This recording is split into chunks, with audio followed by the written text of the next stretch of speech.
often think about Elon Musk and SpaceX, and yet there are a few other players in the space, among them AST Space Mobile. Shares of the company, man, they are taking off this week, up about 30% in the past 2 days, hitting an all-time high today, up 210% year to date. It is a nearly it's more than $23 billion market cap. It's a wireless telecom company deploying satellites in space to be accessible for smartphones. And just yesterday, Barclays raised the firm's price target to $60 a share from $37 and keeps an overweight rating on the share stock at 65 and change. Delighted to have with us Scott Wisniewski. He is president of AST Space Mobile, as we said, joining us from Boston. So great to have you here with us, Scott. You've got to be busy. It sounds like you're super busy. If I do a search, there's like various press releases coming out. Your Bluebirds satellites, 8 to 16, they're in various stages of production. My understanding is you guys have planned launches every 1 to 2, 3 months on average this year and into next year. You're on track to complete 40 phased arrays by early next year and expect 45 to 60 satellites in orbit by the end of 2026. Tell me if I've got it all right, and tell us about this build out and capabilities and who ultimately is signing up to use it. Well, thank you for having us. Our company is entirely focused on this opportunity of providing wireless access from space directly to the phone in your pocket. So to do this, we're vertically integrated. We build our own satellites, as you were just discussing. We're based in Texas, here in the United States, and we're partnered with over 50 mobile network operators globally. That's how we go to market, because those are the folks who have the customers today, nearly 3 billion of them with the partners that we have. So we're focused on building this network out. We have about an 8-year history as a company. We have over 3,700 patent and patent pending claims on developing this new technology. It sounds far-fetched at first, talking to your regular small phone in your pocket from low Earth orbit, but that's the capability that we have. And this is really important, I think, for everyone, because there's 6 billion phones out there in the world. And as we know, we depend on connectivity so much, and it's very important that that phone works, whether it's convenience, peace of mind, or emergencies, and that's what we're focused on. Starlink has partnered with T-Mobile. You have partnered with AT&T and Verizon. What can you tell customers about when they can actually expect continuous coverage nationally and perhaps even globally as a result of this partnership? Right. And so we actually have investment from about 6 different mobile network operators around the world, as well as American Tower, who's the largest tower company in the world, and Google. And so in the United States, yes, like you said, we're partnered with AT&T and Verizon, both investors. And it's very important for us to have that close relationship, because the way we've built the company, our service is purpose-built for the mobile phone in your pocket, so that it just works. And the key there is to be deeply integrated with the operator and solve the operator's problems so they can deliver value to their customers. So we're organized today around getting service out next year. And we're currently have about 5 satellites in orbit. We just announced our plans to deliver number 6 and 7 to the launch pad. And as you said earlier, we're looking to put up 45 to 60 by the end of next year. And so this capability is just very important in the United States, but also around the world. Well, tell us like who you anticipate or who are right now your biggest customers. I'm curious about commercial, residential, and I'm also curious about government. No, that's right. And the important thing about our company, too, is, space has historically been a bit of a niche. If you live in a rural area or if you're on a plane and you want connectivity, there are nice little markets there. But this is about going to the mass market, the 6 billion mobile phones in the world. And so that goes for people who live, work, and travel, go in and out of coverage, who have greater ability to pay and want that convenience, as well as people who live perhaps in rural areas who don't have good connectivity or are willing to pay a little bit more a month to have cellular broadband. Again, this is not a text service. This is a cellular broadband service that we'll be selling. So that's our U.S. and really developed economy story. When you go around the world, there's many countries, though, where there's over 2 billion people today who don't have good 3G or better service on their phones. That means 2G or nothing. And so market by market, our service is valuable to the users and to the operators who support those end users. And then you mentioned U.S. government. That's been a relatively new add to our story in the last 2 years. But given the defense and space backdrop in the United States, this is something that's been front and center for us for the last 2 years, and we're already providing services to the U.S. government from orbit. So, Scott, you probably know this little company called SpaceX that is out there. And I'm just curious, they did a deal with EchoStar. They became the first company to amass control of the satellite constellations in outer space, the launch infrastructure to deliver them there, and the potential for direct connections with mobile devices on the ground. So there's SpaceX. They're kind of the big behemoth there, the big player. There's you guys, there's Amazon.com, there's Global Star in the race for ubiquitous coverage. How do you plan to compete with Starlink, which already has thousands of satellites in orbit? Right, and I think for the layman, it's important to distinguish between service to a dish that you might put on your house or on a car or on a plane, and then the phone in your pocket. Right, we all have Wi-Fi at home, and then we have a cell phone for when we're on the go.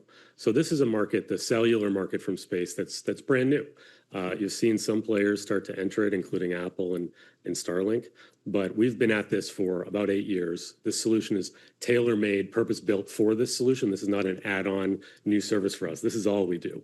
And that's why we've been able to garner such incredible support from network operators globally, like AT&T and Verizon in the US, Vodafone in Europe, Rakuten Mobile in Japan, Bell Canada, who we just announced cellular broadband testing from Canada today with, who's also an investor in us. So these are capabilities that have been developed with the network operator in mind. We are focused on making their network better so that they can deliver the value to the customer. Are you not saying that you're competing with SpaceX and Starlink, that you're completely different businesses? Well, we plan to go after the cellular user through the mobile network operator. They also have a strategy, as you said, that they're pursuing. But this is a market that we think is big. It's going to be worth tens of billions of dollars. There's 6 billion phones out in the world that go in and out of coverage. And all of us know that feeling when we don't have a signal, you're helpless. And so we think that, and all of our over 50 network operator partners think that this is something that really enhances the value of the cellular plan that almost all of us have, certainly in the United States. And so that is a strategy that's good. That's going to be a nice, robust market. And we expect with our technology to be the leader in that because we're doing broadband from space. You mentioned your work with the U.S. government over the last 2 years. Can you expand on that a little bit? What exactly are you doing for the U.S. government? Yeah, so it's probably worth taking a step back. We currently operate the 5 largest satellites in low Earth orbit commercially. That low Earth orbit for the layman is, that's where the space station is. It's much closer to the planet. It's that lag you experience when you have a geosynchronous satellite. LEO solves all that. So we have the largest satellites deployed in low Earth orbit. The one we're shipping to the launch pad in 2 weeks is 3 times the size, over 2,400 square feet. So this is a unique technology that was developed to talk to the small phone and to do it well and to navigate crowded cellular airwaves. But it also has other applications. So with our U.S. government business, we see up to 10 different use cases, both communications and non-communications, that can support the U.S. government mission for defense. And importantly, one of the ones we're testing in orbit today has, and we've been doing it for over a year, has really strategic and valuable implications, including potentially for the Golden Dome project. You also mentioned the notion that it's not just texting and being able to make calls. This is broadband delivered from a satellite to wherever you are in the world. That's the idea here. What is the experience using the phone in that environment, and how could that be different or similar than using a 5G LTE network? What are the speeds we're talking here? That's right. And so from the beginning, and again, this is why we've been partnered with the network operators. They've been in the room with us testing and developing this tech for 5+ years. And what means is we're integrated on the back end. You remember, everyone's got a vision in their mind of calls in the old days where someone would be connecting the call and doing this. Well, that technology still exists in the world. It's just done with servers and with software. And so we're deeply integrated on that side of the business so that the phone just works. And so this is a native cellular broadband experience. The user doesn't know that there's a difference unless we want them to. And they can do text, calling, native calling, video, streaming, and they can do all these applications, and it feels just like you're using your phone on an LTE and 5G network. So how fast? Like, what are we talking megabits per second here? Up and down? So we've tested over 20 megabits per second to the cell in the past couple of years with our satellites in orbit. With the, there was mention of a spectrum deal a moment ago. We did our own spectrum transaction earlier this year, very similar type of spectrum, which Right. is about 40 plus megahertz in the United States. And with 40 megahertz, we can deliver 120 megabits to the cell on the ground. Now, how you manage all the network traffic and how do you go to market is a critical decision we make with our partners around the world, including in the United States. But there's only one way to get broadband capabilities from space, and that's with a big satellite, and we have the biggest. On the connection side of things, we're wondering too about the experience of being inside and outside. Anyone who's used like a Garmin head unit, for example, on a bike knows that you have to use it outside to get the cell signal. Can this coverage go inside buildings? That's right. We can do one wall in. So some of the success factors for that are the fact that, again, we have a big satellite, and we also use low-band spectrum. That's part of our partnership with AT&T and Verizon, is combining some low-band spectrum that they have from decades ago. And so the low-band spectrum propagation characteristics are the best. And as you go into mid-band, even then, it's still pretty good. So we can do about one wall in, which means a building, means a car, means a plane. Okay. That's what we were, because I think there were some folks like kind of messaging, what is he talking about? Hey, you mentioned that you guys have picked up spectrum, 40 megahertz. Do you want to buy any more if some comes up for auction? Well, in the space world, there's two big bands of spectrum that matter. It's called L and S. We just purchased long-term access to the L band in the United States and Canada earlier this year, and that gives us a big chunk of spectrum, the biggest available in the most valuable wireless market in the world, which is the U.S. We also purchased an international filing that allows us to go around the world and pick up other pieces of spectrum for space. So we're pretty happy with our spectrum position now after those two moves. This, again, is consistent with our historical strategy of sharing cellular spectrum with the operators, but it gives us more lanes of traffic and the ability to do better services to more subscribers. So we like our strategy in both of those two bands that matter. All right, we've got to run.